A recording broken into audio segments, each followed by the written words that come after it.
Hey, I see color. I see the planer board.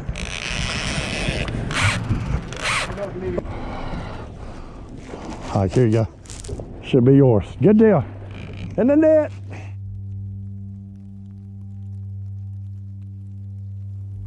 In America, there are only a few places where you have a legitimate chance to catch a 50-pound striped bass on rod and reel. The Chesapeake Bay in January is one of those places. The Chesapeake Bay, to me, is probably the mecca of striper fishing. Most of these fish up here, when you get a bite, you got a bite. You know you got a bite. It's a line sider.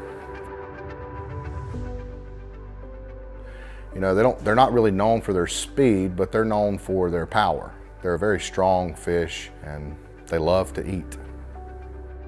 They're a beautiful fish. You know, they tend to kind of change colors in the sun. A lot of guys like that medallion meat up around their eyes. You'll get a lot of that purple hue up in there.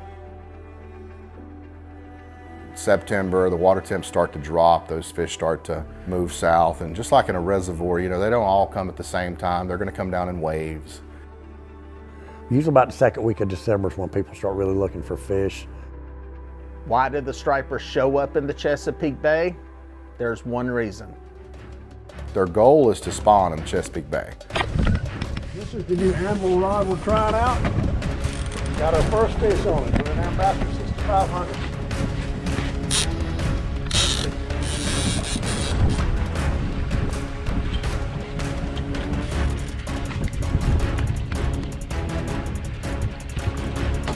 All right, Junior, get him over here, buddy. I'm working on it. There's color, there he is. Look at that big tail. God, that's a big fish. Oh, in the net, baby. Woo! Get him, Wes. There you go. Hell yeah. What do you think about that, Digger?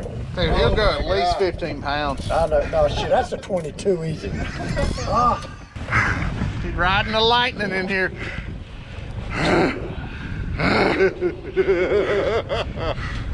Jumper, whatever you want to do with it. All right, get the release, Digger. Here she goes. Woo! While there are many ways to catch striped bass around the country, there's no secret what the premier bait is on the Chesapeake Bay in January. Eels. Eels is your #1 by far way to target the stripers in the bay. Eels are the way to go. You don't have to worry about getting them down. They'll swim down on their own. You know, you don't have to use a bunch of weight. They're gonna automatically, they instinctively just dive down, and they're a pleasure to deal with. They live forever. You know, you can pull them all day. It's not like pulling live bait like on a lake where you're pulling gizzard shad, and you know, you have to worry about the difference in the water temps. You know, am I going to shock my bait? You know, how long? What's the water quality like? How long is my bait gonna live? You know, when it comes to an eel, you pull that sucker all day. Get it there!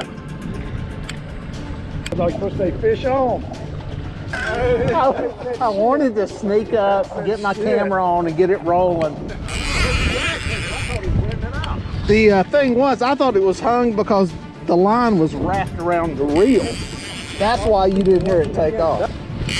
What's up, Bobby? This one's gonna go at least 8 pounds if it makes it.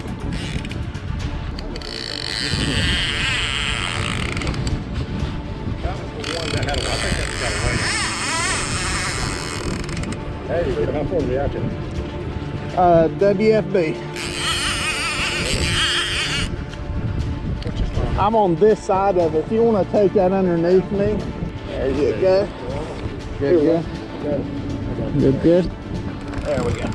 Trying to let him work himself to this side.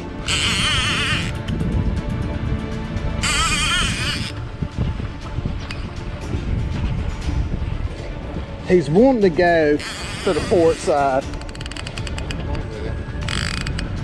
There you go. Pull, baby. Fool him to the top. Fool him to the top. Good job, dude. All right, I'm gonna let you go in front of me with the net. All right, I'm coming down one more time.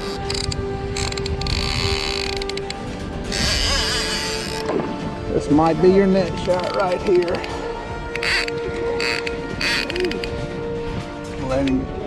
Let me take some line back one more time. Here's your shot, here's your shot. Woo! Boom! Again! Damn right, that's a good Fish. What a beautiful specimen. Get them back. Winter cold fronts bring high winds. High winds bring high waves. And those high waves can create deadly conditions for striper fishermen on the Chesapeake Bay. The bay can be rough. It could be rough in the bay and flat in the ocean and vice versa. You know, it's a big washing machine. The Chesapeake Bay lets you fish when it wants to let you fish. You've got some days out there you could fish in a John boat, and you've got some days out there you have to have a sport fisher. And then you've got some days it don't matter what you have, you're not fishing. You know, there is a sense of danger. It's not gonna be safe all the time. There's gonna be times where, you know, things are gonna get a little hairy. I think in those situations, it lets you know you're alive. You know, sometimes the big thing is you gotta know when not to force the issue and say, hey, it ain't worth the fish today.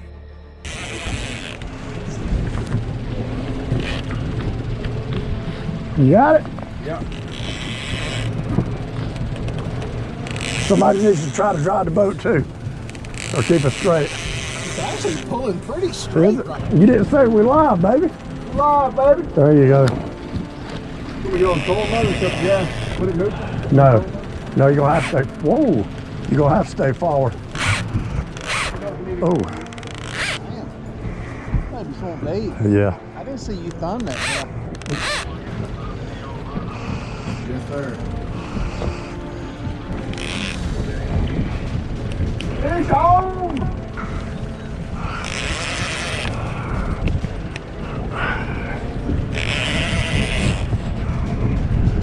We stand pretty slow. You driving the boat, Junior? Good deal.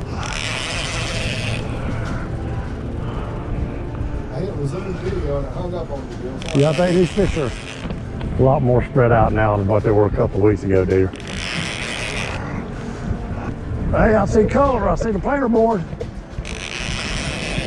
You notice how I was talking about how to keep those boards so far apart? So when a fish hits and runs like that, you're a whole lot less likely to get them tangled up. This might be a good old biggin or a big old good. I think it's both.